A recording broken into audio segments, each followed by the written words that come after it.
You think if you somewhere like Iran, gentle go they move around, they born and where? Because of the mindset where they don't put in on her. And how they take place. If not, why would somebody like, you think if you somewhere like Iran, gentle go they move around, they born and where? Now you to go buy and women self, now then to use their hand, buy and straight. It's because of the type of mindset you people get. Because you've been confused into believing somebody is coming to fight for you. That salvation is coming. There is no salvation coming for you. There is no salvation coming from anywhere. Person push you, push them back. Push them back. Person threaten you, threaten them back. You carry gun, carry your own.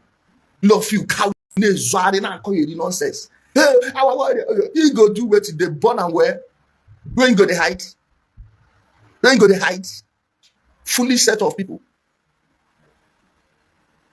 Now fellow human beings go they use on her. They imagine somebody go they call you for phone. Say, send this so money. We go do this. They don't know my number. Why they call me? They tell me that nonsense. They tell you say they don't know my number. Nonsense, boy. The media can't make nonsense. Nonsense, boy. See me where they and the media nonsense. None of them go they play with. None of them go they play with. Now, why? If they start, they know people where they go to avoid. They know people where they go to avoid. Person go they do occasion. They go say you go pay so don't that go the deal. You got to come the illegal. You got to come the illegal. Like, are you not even seeing that as an insult? Your fellow human being, and somebody will be telling you, for peace, yeah, on quad dear. Bodoko peace, yeah, no be. Trailer bu iron, jam quad that peace, yeah, more dear. Which nonsense peace? Useless peace. They've made you people cow. They threaten their family. Your family, they start with your family first. In the craze. They born aware. Not anything where you tolerate, they're going to bring to you. Okay? Not anything where they tolerate, they're going to give you. Imagine say gentle from my own community. Them born you where? Them born your father where? Them who be you? Isheba Agafe. Who like you the craze? When I don't get people from my village, make one of them do pen. Make one do pen. You go see me today. This is the mindset you need to have. Madi begin a threat again. Nema heba na rebe kogin. Ibu mad. Gini bugani ibu mad.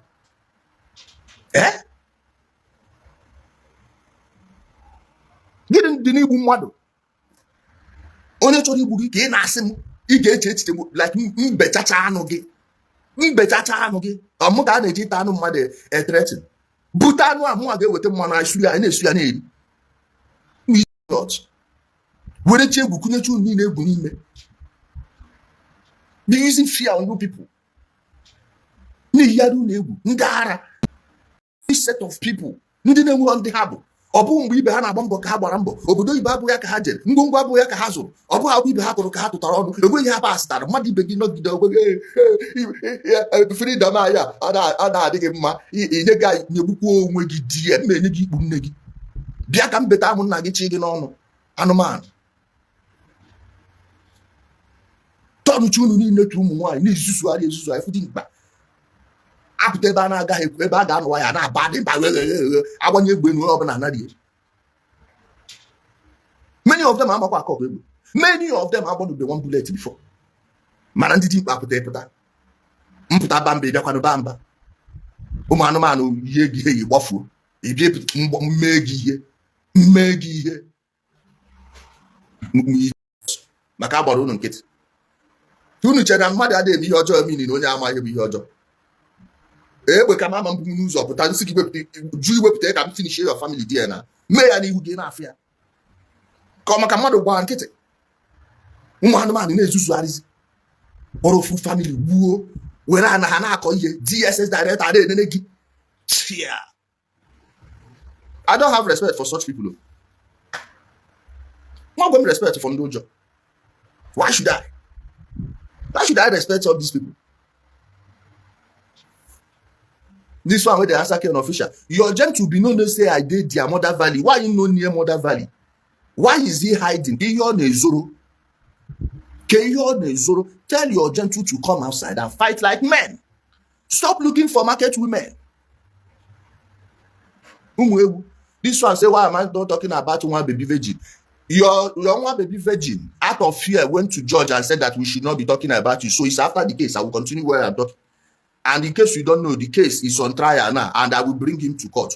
If you want to hear him, come to court when I will begin defense, because you'll be my number one witness. Now you know why I'm not talking about your one baby veggie. It's because of the court. It's not because of him. Now court power, not him. He is powerless. Your father in the Lord is so powerless that he's the judge that is saying that we should not talk about the matter. So not him. So are you understanding it now? Because I know they stop talking about it because shame no go let them talk. He go come open that padlock for court. In case you know one, you don't forget. All these fools that are hiding inside the bush. Have you seen any of them exchanging fire before? This is what we show them you that they are now.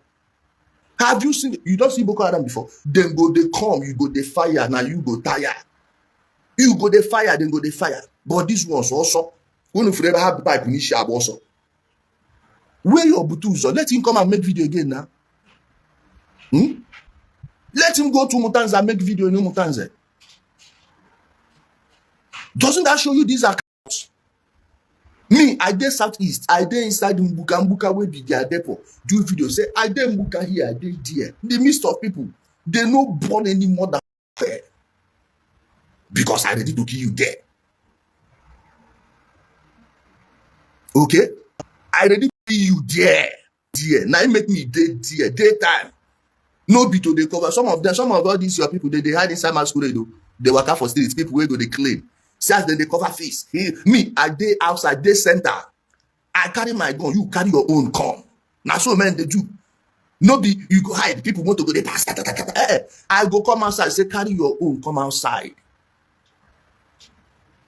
Carry your own, come outside. If they burn you, I'm aware. Now so brave men they do. Now so brave. If you say you brave, you come out so bravery. No, they hide inside bush. Go they send all these small boys. Go give them radio. Hey, yeah, go there. Oh, no, you go see me for front. Motor they pass, I did for front. I did the front seat. I did front. So what does that tell you? What does that tell you? Now we go they compare person where they carry gun on your own.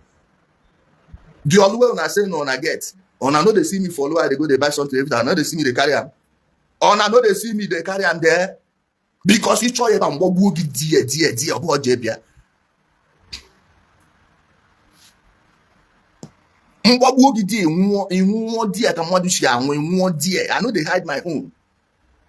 You go die dear. You go die dear. Abo here no dey sorry. Your cover face. Yeah, you go send the makeup. Send this one. Hey, na me go dey there. All those of another meeting for filling station. No be the day for front of motor. Now they see me there, they pay by myself. Yeah, because I know they fear you. I know say you no ready to die. Now market women, you they go meet weak people. All these fools, all these foolish Igbos will be saying a noise. All these cowardly American, you go they make noise with. No be people like us. You don't say if you there, you go die. Now why all of them talk now from hiding place when I go to hide?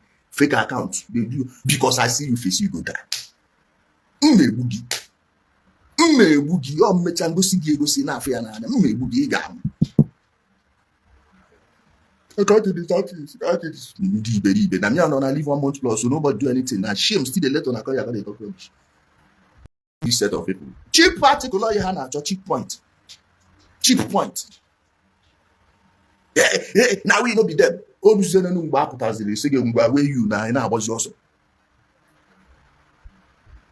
Ewu. Biasie no bia no go ahe na abozo. Now this market women build this useless Igbo says. Do not I talk am from day one. Say as una craze reach o, once your madness reach where I dey, you dey get brain by force. You go get brain. Fear no go let you. Or egbe ka ị chọrọ egbe ijikwa n'egbe. Ifu nu ga-egbe before. Nke unu na-eji nke ezutere ezute. Ụmụ egbe traffic dara traffic. Bịa fụrụ n'egbe, bịa fụrụ mgbọ. Sọsọ nke eji awụ m air first road. Achịnye unu ya, unu ewere mkpọtụ mechie everywhere. Very useless set of people. Because they keep quiet for one. Now federal government are the blame. Now federal government are the blame. Like I said, they go allow. Just say make we and on and just 3 months. If blood no flow, like the kind blood where the yadi go dey smell blood. But you see after that 3 months, everybody go learn to respect himself. The kind blood will go flow. They've sissified all the men. The men have become sissies. Watch it on get to the Zuzuari. Working a lift to see it again.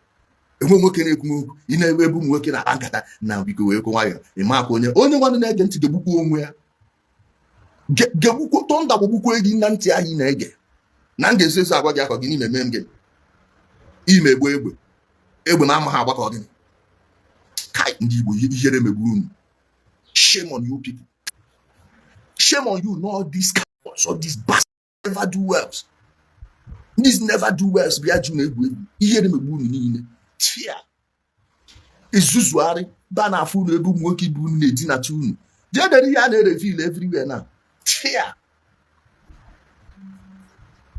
But why completely? Seriously. Man didn't guy for not abroad. Didn't care for not Europe. Ike ayere cho iku why. What is here? Kit man, also na agba mu mbo. I promote na agba na man also. Well, je gore egbe nke gị chọrọ egbe nke gị jide. Mas no n'ime village boys. Umuchingom boys. Umuchingom boys. Kai.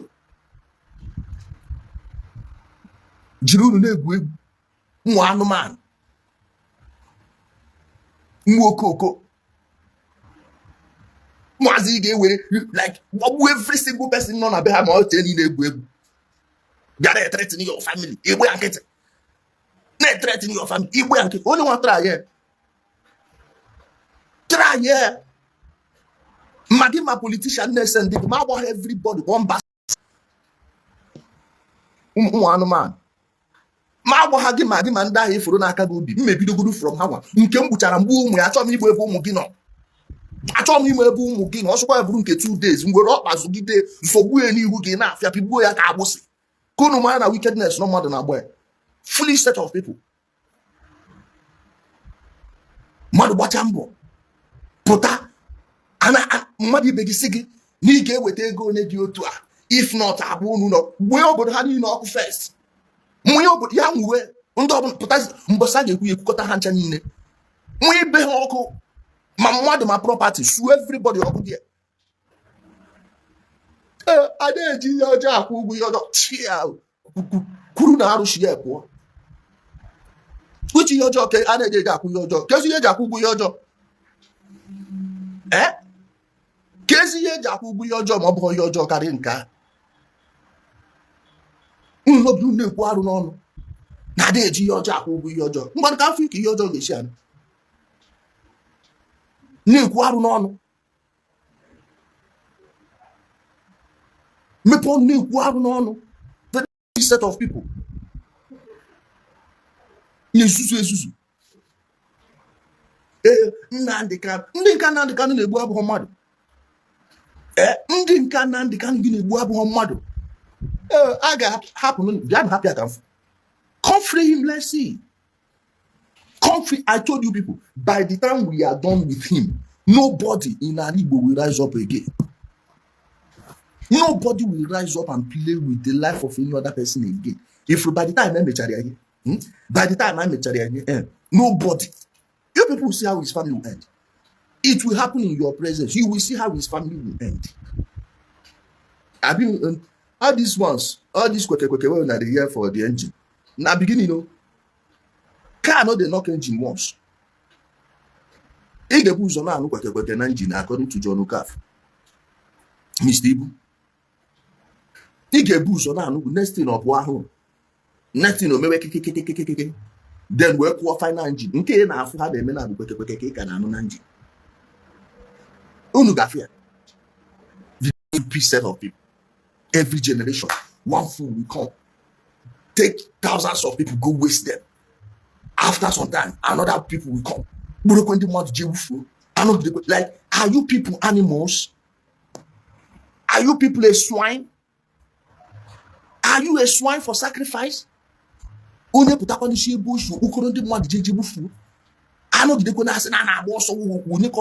bastard. All of them. One bastard will come out from nowhere. Ndị mmadụ gbufuo anagide ịma na ịbụ ụmụnne gbukwe gị die ụmụnne gbukwe Adam abụ na ọrụ onwe gị unity. I don't need any unity. What we need is respect. Respect yourself, I respect myself. Day your day, I day your day. Day your day, I day my day. Nothing concern me and you. Do I know you from somewhere? Somebody will come from nowhere. Oh, this one is Igbo agenda. Great Igbo agenda, you know. Who did you discuss it with? Who did you discuss it with?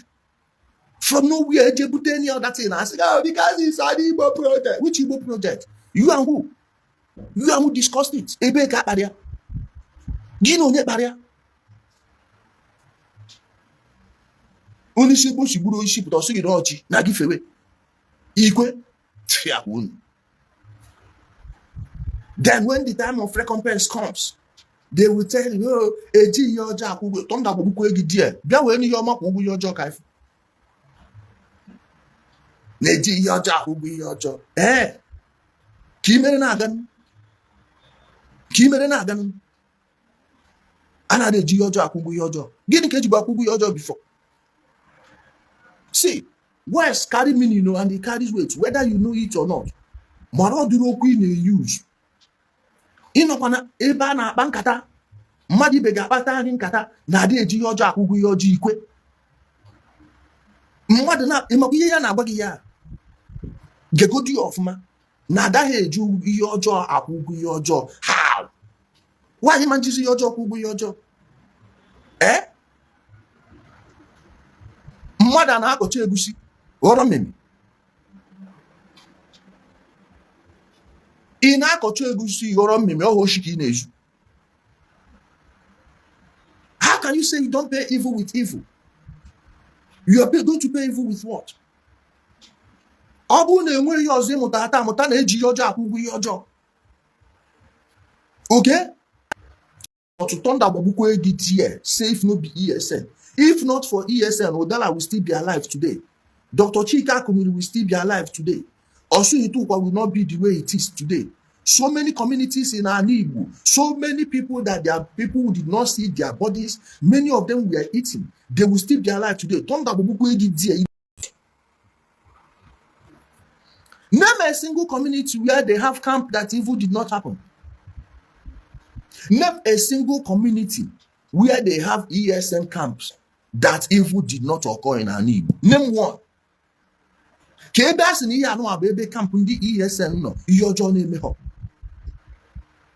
Now, name a single place without ESN camp you hear that Fulani kill a single person there. One. Mention one.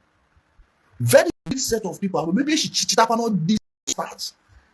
But maybe she cheated all these animals.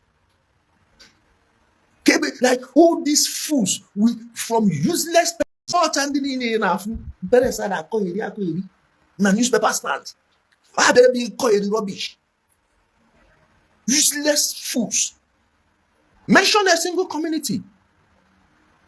Mention one place. Is it Umunoha? And we're only follow many places no Munohana. Is your Afan Bitoli? Name it.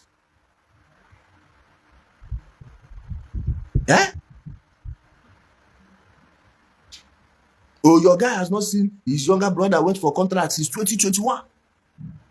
Very useless set of people. Very cost fools. Now these people make people, they talk to Igbo people anyhow on social media now. Every single fool now talks to Igbo people anyhow because of these bads. Because of these fools. Only was running out in the Igbo anyhow. Any that comes out on social media was in the Igbo can caricature. Very useless set of people. Reduce your work in the Igbo to zero.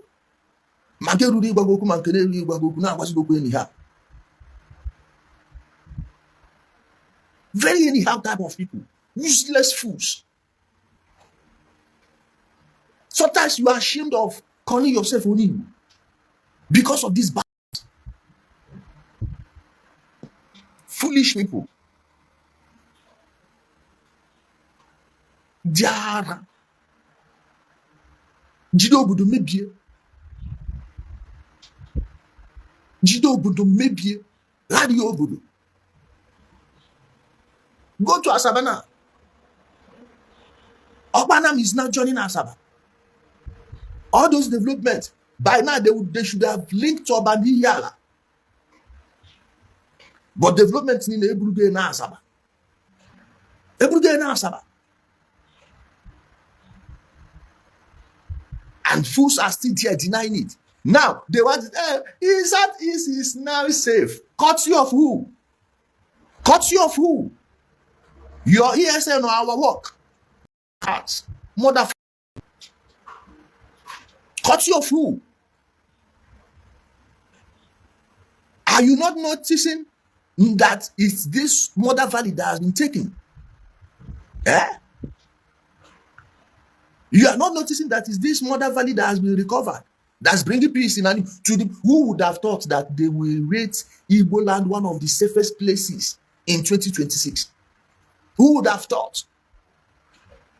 Who would have thought? Just Mother Valley alone. Just Mother Valley alone. Because that place is a nexus connecting every other place. Now imagine they go and cleanse Asia, arrest every single vigilante in Asia, investigate each and every single one of them. Then you see peace returning. My people, keep taking the glory, or don't let any other person take the glory for the work we've done in Anibu. Nobody shall take that glory. No team, no group. No group, nobody. Now, anybody will try and thunder go fire them. Now we have the key. And we pinpointed the exact problem where it's coming from. Motherfuckers. We'll still get to all of you people that are running. You see those of you that ran to Okigwe family, don't worry, it won't be long. It won't be long. All of you, each and every nook and cranny of Ali shall be salvaged. The next program now will be cameras. Every PG should make sure they put cameras everywhere in their community. Every entrance, every exit, every bush path. Every bush path. Fulani are you understanding me? And anybody that is against the camera program in Anibo is evil. Camera. Sit in a camera. Every PG, every Igwe. The 5 governors of Southeast should mandate every single PG. This should not be a state government project. No, it should be for town unions. Every single town. Make sure that every entrance, every exit in your community is covered by at least 1 camera. It shouldn't cost you much. It will even make the job of security so easy. Some of your children will be in abroad and be seeing what is happening in your community. Now, anybody that is against the camera is a thief. Single community. Community obuna tie camera. Only obuna tie camera na compound gi. Kai na afundi Fulani a na-ekwu ya. Kaina fuhananya, kaina fuhananya. Let us see where they will come from. Oh, Fulani. Okay, let's put camera. Hey, why are you putting camera? Thunder will be there. If go no shikunu na zoom. Ona don't see am. Ona don't see am. Why then will you be against cameras? And if you say my state governor they put up, I get a chamber only camera. There is no single community that cannot afford a camera. Are you hearing me? Omo community now may afford the camera and they want the guy to carry 1,000 naira. You got the camera. Are you telling me you can't sacrifice 1,000 naira for camera in your community? Are you in Achigwam? Are you in Achigwam? Is that what you're telling me? Put cameras everywhere. Only open a camera now. Ebe sharp, ebe sharp. Kaif go ebe butu uza ne share gafi. Kaif go ebe gentula ne share gafi.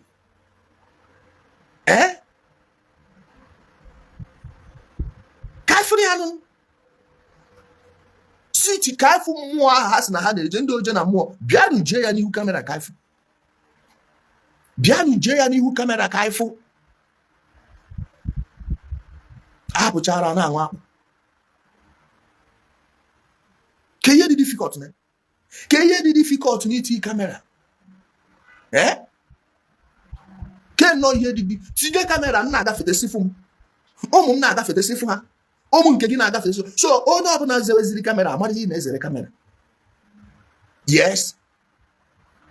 O no na agbo so camera, ka amari ya na agbo so camera no. Since we say we are special, let's show that we are special in Nigeria. We are not going to wait for federal government to do this thing for us. I want the Jaka Mary why. Every PG mayor as program. Kabo ekucheku ekusa na da. Me we akita me we na. Junction onedi na bu. Central afi obodo niile, almost obodo niile obodo na gị na ha isi obodo hapụ ma ị na-abata ya gafete n'ime a. Tinye kamera die. Tinye kamera ka afigodu no ebe ndị ushi ya na-eshi agafete. Si tinye kamera ka ama ndị na-agba ọsọ kamera amara ya na-ezere ndị ushi.